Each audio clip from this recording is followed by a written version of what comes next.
Hello mga kabi, kabob at charis, mga ka-virgin. For this video, gagawa tayo ng sisig para ulam natin mamaya na tanghali for our lunch. Go! So ayun na nga mga ka-virgin, hinihiwa-hiwa ko na yung karne na gagamitin ko para sa ating sisig. Kasing laki yan ng hiwa, keme. So ayun na nga mga ka-virgin, prepare ko na yung ating karne na gagamitin para sa sisig. So ayun na nga, pagkatapos natin yan, piprituin naman natin yan. And bago ang lahat, ipiprepare na muna natin ang ating mga ricados. Ayan, sibuyas.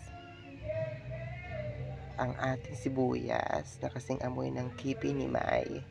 At ang ating naman bell pepper.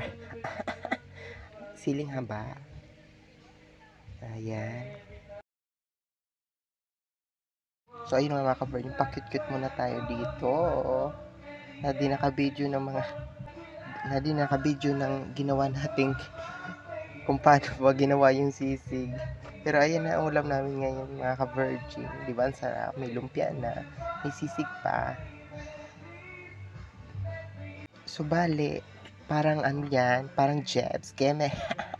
Yung ating sisig dyan. Pero bye guys, thank you for watching.